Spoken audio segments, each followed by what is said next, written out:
Hey, Avish, how's it, my friend? Hi, Sid. Good to see you again.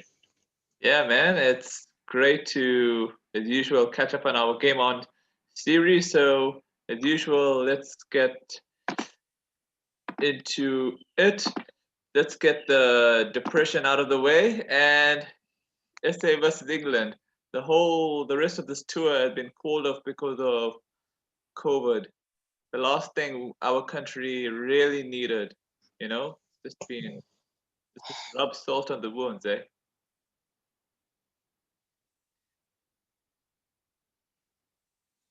Yeah, it is.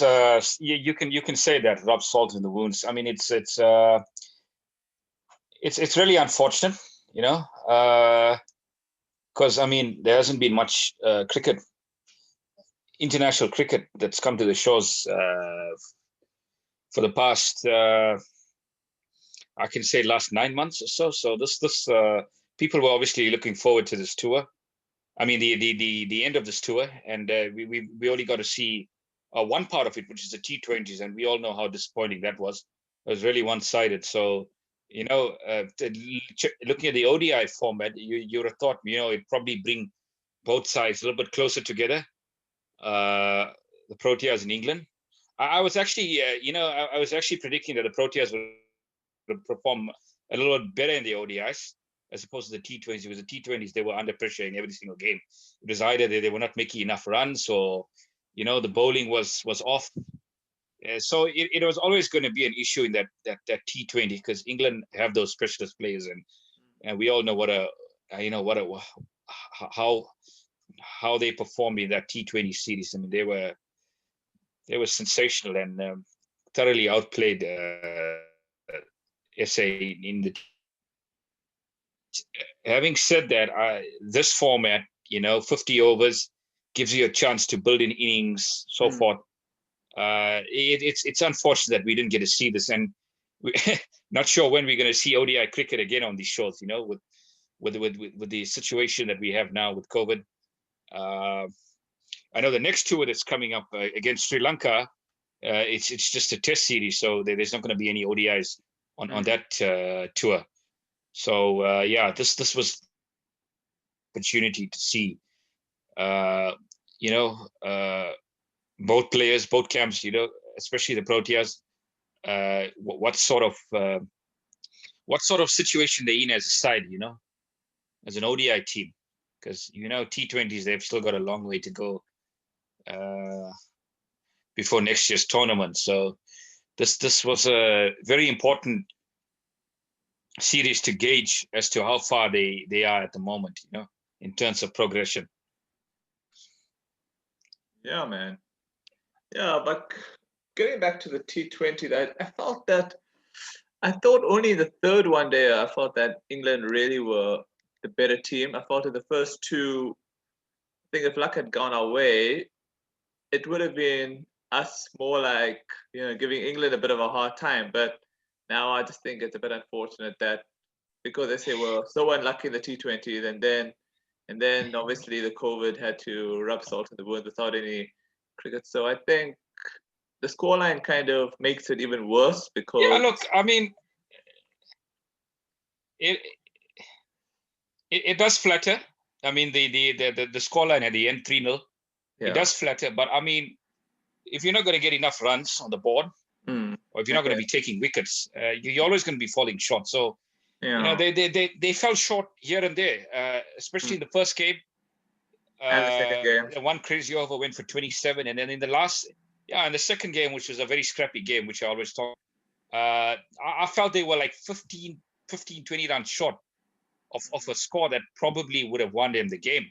I mean, they could have won the game still with the score that they had, but as I say, Yeah. it's just another expensive over here and there that cost them. So Yeah. yeah, I but I think mean, third one we can write the off. third And game, just they were thoroughly yeah. outplayed.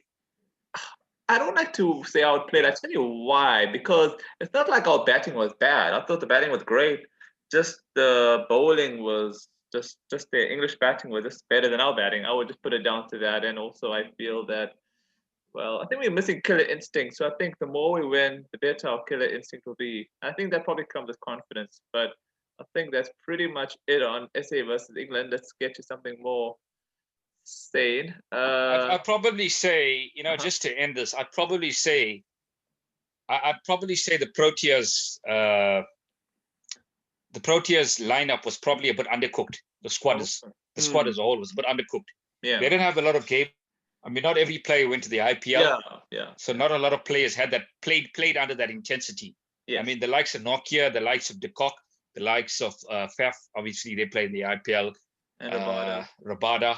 Yeah. But a lot of players didn't get that opportunity in the IPL, you know. So, you know, that could have worked against them as well. But I mean, you don't want to use that as an excuse. But they really missed game time. They were not match, you know, match sharpness. The match sharpness was not there. Yeah. In certain games. In the last game, I mean, they really got exposed. I mean, but things can only get better from here on. You know, things can only get better. And yeah, as you say, the batting was fine in the first and second game. I mean, the first and third game, the batting was prime. It's just the bowling let them down in all games, I would say. No, I know. I was referring to the third game. The batting was fine. I felt in the two games, I mean, the batting could have been better in the first two. Just the third game, I thought the batting was great. Just that England just batted better. So it's just one of those things. I think. Yeah, I mean, we'll just leave it at that. I'll get too depressed going on about SA versus England. Let's get to New Zealand and West Indies. And as we predicted, this was a pretty convincing win.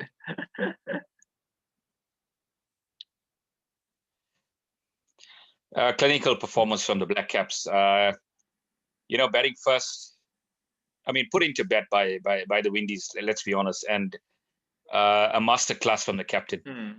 He's just superb. I mean, he's one of the top 5 players in the world. I mean, just the way he went about this innings, and I watched the highlights of this innings, and it was superb to watch. I mean, he was in control of it from the get go. You know, he's a player that, you know, if he gets past 50, he's going to make you pay.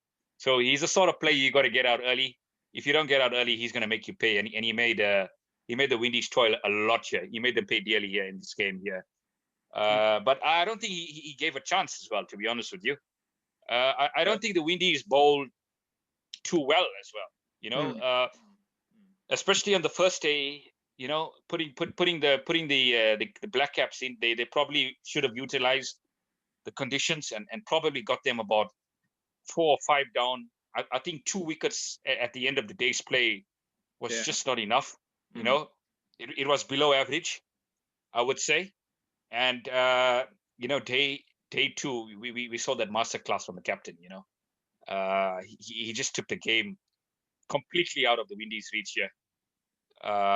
Yeah, he's a phenomenal player. I mean, you talk about home conditions, and we know New Zealand have been so good in home conditions over the past 3 or 4 years. But you got to give a player credit, you know, where it's due. I mean, 250 is no mean feat. Yeah, you've got to be the levels of concentration out there in a test match when you're facing all sorts of bowling. You're facing bounces, you know, in swingers, out swingers. But for him to be able to deal with all that and score probably one of the best test match innings you'll ever see is a momentous achievement. Yeah, man, you're right. I was just thinking that if only our groundsmen were as good as New Zealand's groundsmen, I'm sure we would be getting the results we could be getting at home. I think we were doing well, but I think somehow that Wanderers incident has kind of made our pitches not as exciting again, you know? Though people used to complain about our pitches being a bit too spicy, but sometimes, I don't know. I think New Zealand have the formula right for their pitches, along with India, maybe, and then England, definitely. So, what do you think? Do you think it could be a combination of the two, New Zealand's talent on their own pitches? Look, definitely, I would say they're a much better side at home as opposed to away. They're not very good travelers, but they've been able to dominate teams. Yeah, they've been able to dominate teams over the past 3-4 years, especially in test matches.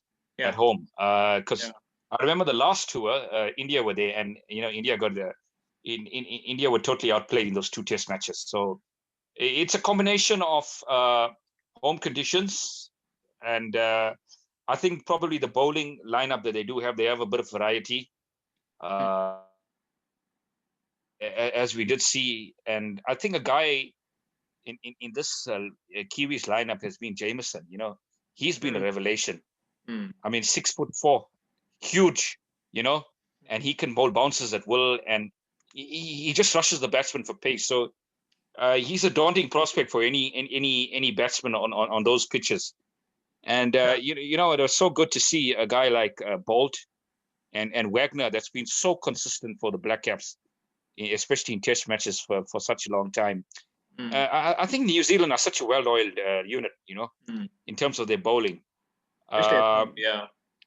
That the Windies absolutely had no say in this test match. But I just want to add something here. They were playing with one batter short because the wicketkeeper Dowditch, he got injured, and he obviously couldn't come out to bat.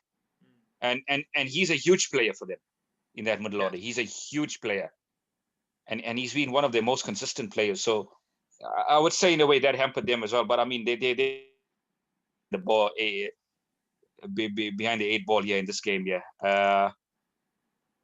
Totally outplayed. A really disappointing performance from the Windies. I think back to the drawing board now. I would think that in the next test match, especially from 1-0 down, you probably rather get runs on the board. Yes. Probably bat first. Take a calculated risk. Take the brave approach and bat first. Build an innings and try and get a score between 380, 350. It'll be a competitive score, and let's see how it goes. But if New Zealand bat again, I mean, it all depends on conditions. But the way this lineup is playing at the moment, Williamson, I mean, he's in the form of his life. I think it's going to be a long way back for them. So my best bet for them is probably bat first, and get a total on the board, and then try and squeeze New Zealand in the next test match. Yeah, I just feel that regardless of either thing, I just think New Zealand and they're just too good, and I think we should expect a 2-0 series win or just a 1-0 series win. If West Indies win, great, but I think it is possible. I mean, nothing is impossible in cricket, but you'd have to be a brave punting man to go for West Indies, I think. You definitely got to be a brave punting man at the moment, because looking at the form of both teams, the Windies, they've got a couple of decent players up the order, like Brathwaite. I mean, Brathwaite's been in the side for a while. Blackwood, I'm a big fan of Blackwood. I like him as a player, and he scored 104 in a losing cause. So he's a guy that can play. But I mean, another innings that impressed me from with the Windies was Joseph, Zari Joseph. I mean, he just showed what the top order batsman had to do on that pitch, and number 8 scored 86. I mean, that was a phenomenal rearguard action from the number 8 batsman. I mean, especially and number 8 batsman, you look and for him to score 86 under that sort of pressure, I think it's a huge achievement. Yeah. But as I say, they were so behind this game. There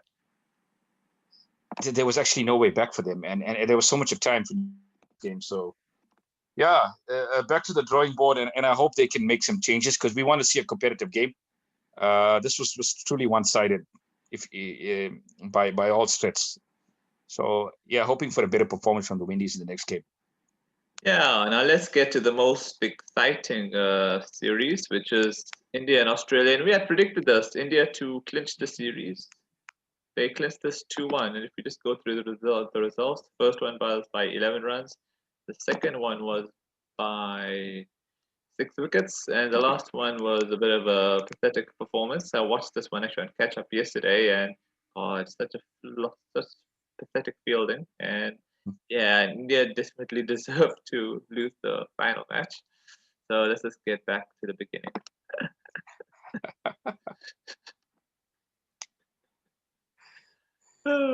Yeah, look, just to say, I mean, it's so wonderful to have spectators back in live sport, and we saw such an atmosphere in all these games between Australia and India.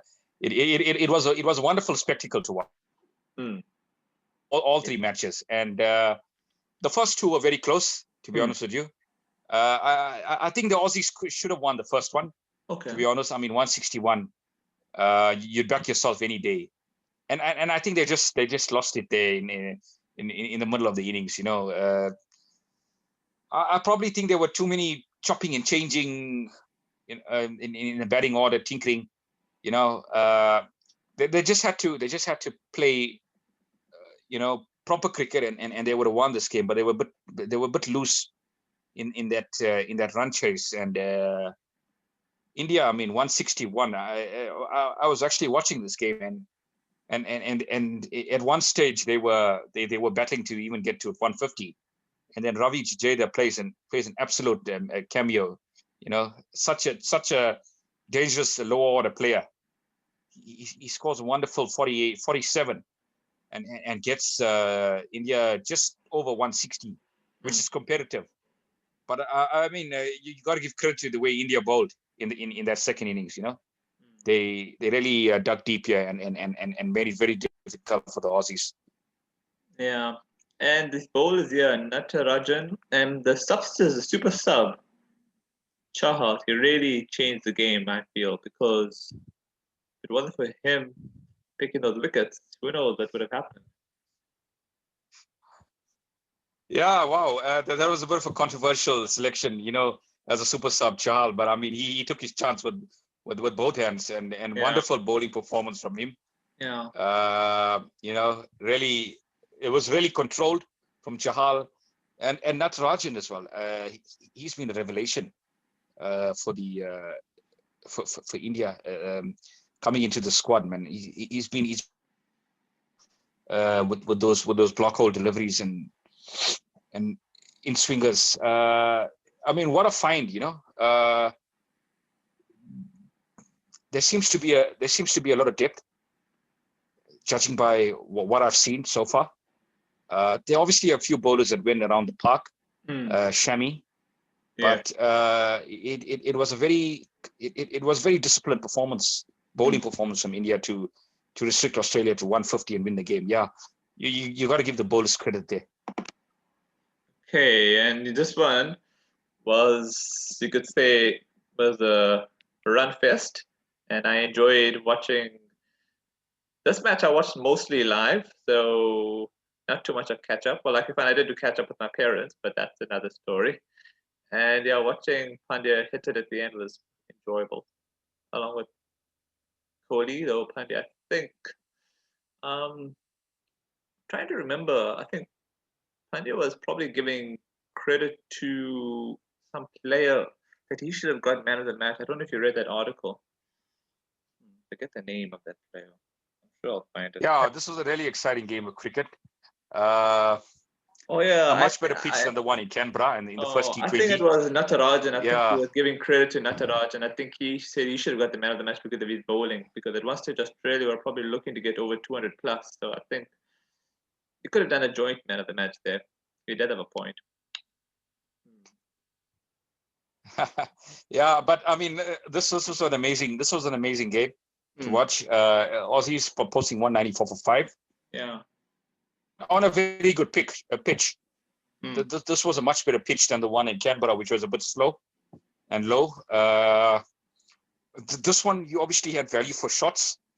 And Pandya, I mean, he took the game by the scruff and won this game for India. At the end, under pressure, and he did the job, scoring 40. Was it 42 of 22 deliveries? Yes. That was an amazing effort. Yes. I looked at this game, and the Aussies probably didn't bowl that well. I think they bowled a little bit better in the first T20, but they were just a bit too short in this one here. And India, with the run rate, they were always in the game. I felt, 194 It is quite a big score. But I think restricting Australia under 200, they probably backed themselves to chase the score down, and in the end, they obviously did it quite comfortably with 2 balls to spare. Yeah, I think, the no ball from Thai set things on fire, set the things in motion, and then this was no stopping them. I think they were looking for an opportunity to explode, and I think that's what the commentators say. Once you give a team like India an opportunity, they start to get exciting. Yeah, definitely, man. And just to add something here, if you look at this Aussies bowling attack, a little bit inexperienced, I mean, Zampa's done quite well so far. And Sweepson. Yeah, looking at they did seem a bit inexperienced. Yeah, Sweepson as well. We're going to get to Sweepson in the next match summary. But they just looked a bit inexperienced. It seems like they didn't play with each other a lot, so they were still finding their feet at this level. Whereas the Indian players have played probably a lot more cricket than the Aussie counterparts, But it was a fantastic game of cricket. Well, okay, let's get to the final one, which was really pathetic fielding from 2 top teams, and I've never seen drop catches like that. Even from Australia, I mean, this match could have been a bigger victory for Australia, which is because if Kohli wasn't dropped earlier, who knows what about. But the same thing could have been said about India. They dropped Maxwell, then they did that review, a missed review of Wade. So who knows what would have happened. I mean, God only knows, right? Really, what's that word they used? A very messy kind of match in terms of fielding.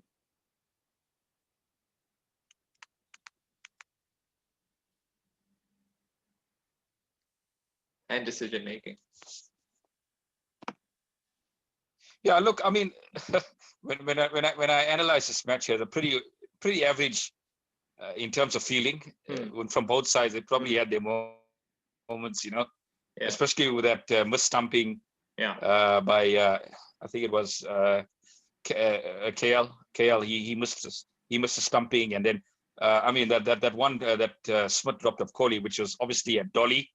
It's a regulation catch that you should be catching at this level, and he dropped that one. And at that point, I probably thought that that was a game in a way. This game was going to swing in India's favor. But credit to Australia as to how they came back in this game. They never gave up. But I also felt in a way that India probably threw this one away by playing a good couple of loose shots here. Some of their batsmen, especially KL Rahul, right at the top of the order, going after Maxwell. And this was like Maxwell's day, to be honest with you. And he could have easily got 2 wickets if Smith hung on to Kohli. So it was a strange match for fielding, as you say. But the one player that really impressed me in this match was Sweepson for Australia. I mean, he bowled with such control. I mean, if you look at the performance of Chahal on Friday's game, he was so good in terms of his control. Sweepson was just as good at this match as well, in terms of his leg spin control. I think he's a real find for Australia in this format. He can really do a job. And Zampa, he took 1 wicket, but he took a crucial wicket, the wicket of Pandya. I mean, he's the player that can turn the game on its head. And you almost got a feeling that what once Pandya got dismissed, it was going to be a bit tough for India to get back into this game. And then Kohli went in the next over, and that was it, So it's nature of this format that it just takes one big performance. I mean, one good innings or one good spell of bowling, and it can turn a match. And we've seen it. In the first match, it was a spell of bowling from Chahal that turned the match, and then in the second game, it was Pandya's innings that turned the match for India again. And in this match, it was Sweepson that turned the match for Australia. So it's just those fine margins, Yeah, and what are they gonna? say no. I just I can see that Pandya is the player of the series, and then Swepson is the man of the match. So I think these.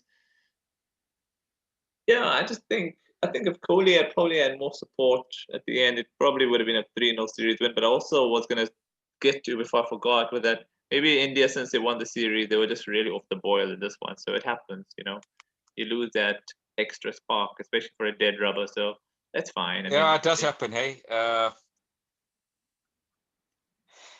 I found Wade's captaincy. I mean, we've seen it a lot of times that. Yeah. I found Wade's captaincy a bit weird, especially in the second game where you're doing like 1-over spells for their bowlers. Give your bowlers a proper run, man. I found his captaincy a bit weird.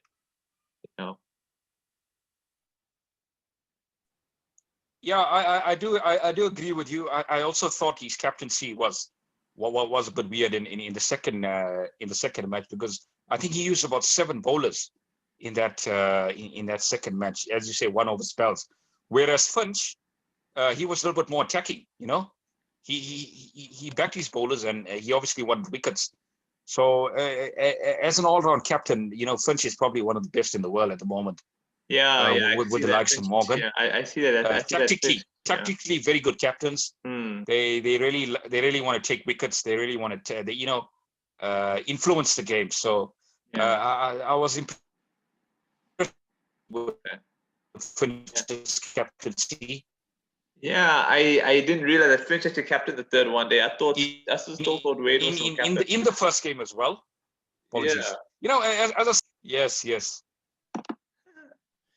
Okay, let me just see something here. Yeah, I think, as you say, it could have went either way. So it's that sort of format where the momentum can swing from either team, either be it with a spell of bowling or a good innings. So yeah, it was a very evenly matched series, by two evenly matched sides. Okay, and now to give our thoughts on the. Okay, sorry, I'm just waiting for this thing to open up. Okay, finally.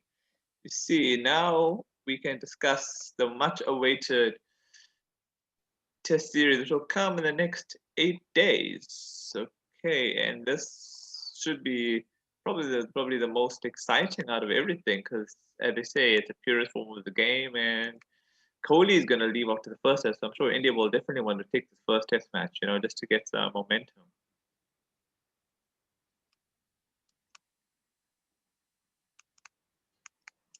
Yeah, I just read an article this morning that Warner is obviously, in doubt for that.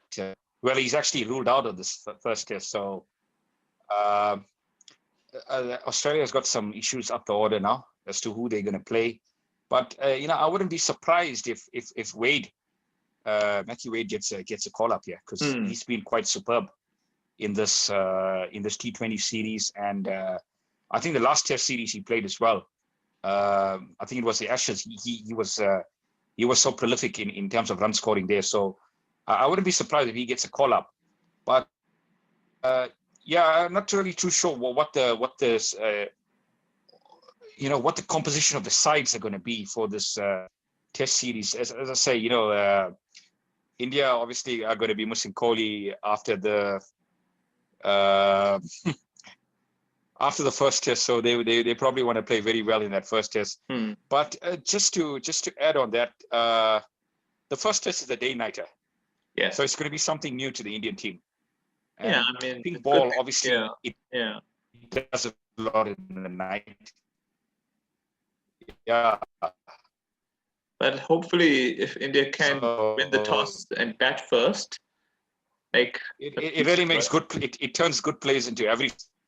That's the challenge that obviously they're going to be facing with the likes of Stark, Cummins, Hazelwood.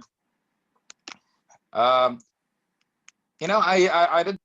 expect a much more closer series this time around, because the Aussies obviously have a much better team.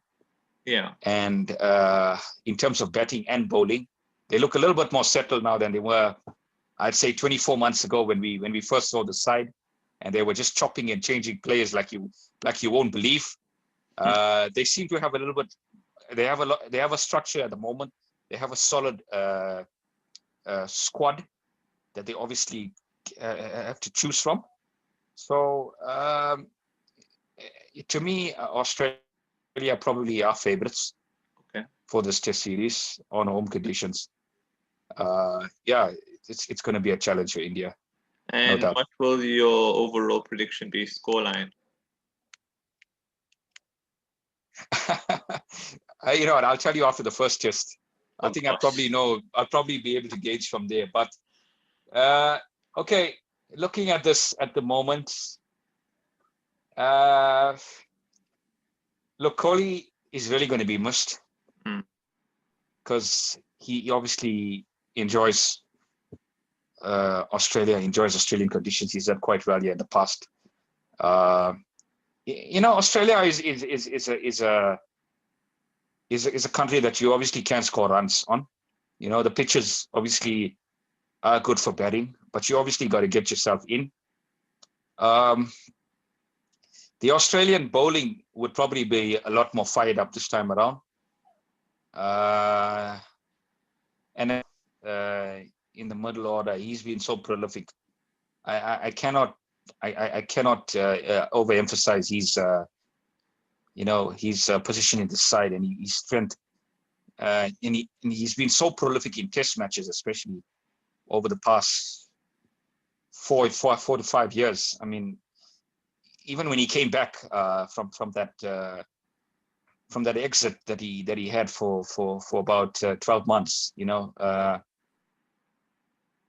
it looked like a player. He looked like a player that, you know, never missed any cricket at all, and he was so superb in that Ashes series that Australia managed to retain. So he's going to be a huge player, and he's going to be a huge wicket for India as well.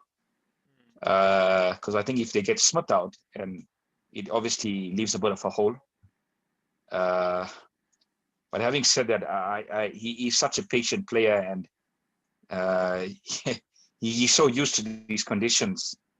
I probably expect a big series from him, and a couple of Indian players as well, especially a guy like Pujara.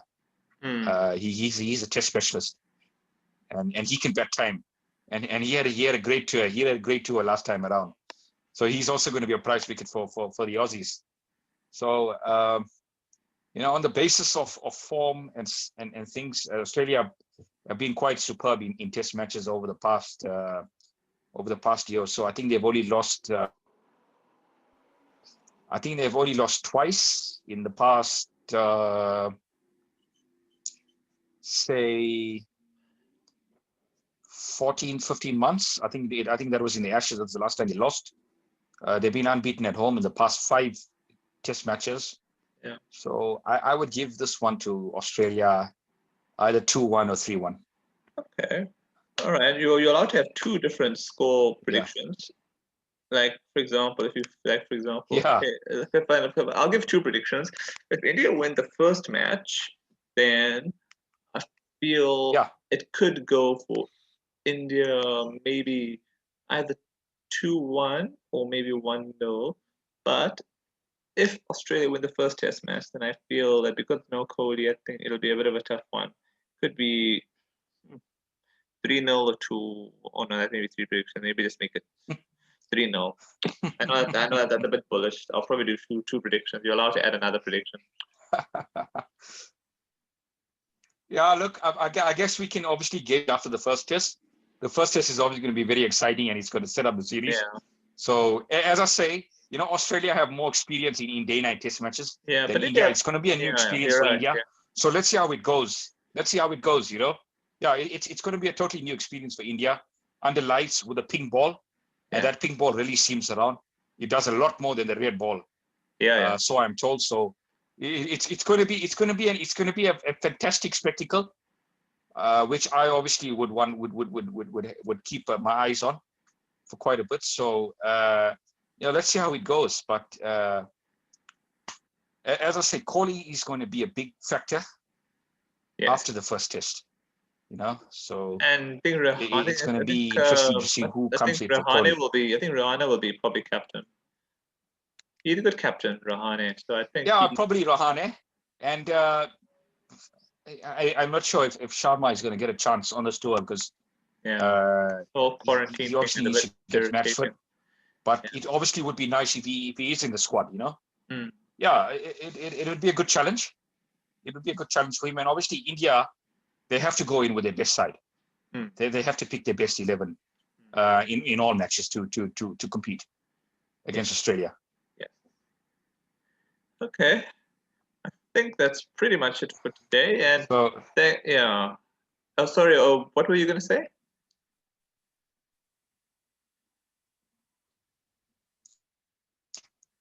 Sorry, I was saying that India probably would have played their best squad Mm. in all 4 test matches to compete with the home team. Yeah, that's true, man. That's true. So I guess we got to just wait for, as I say, another 8 days. I do look forward to the test matches. Yeah, So it's good to, of course. yeah. And then, as usual, it's great having your time, and we shall chat again soon. Thanks for having me. Take care. Sure, man.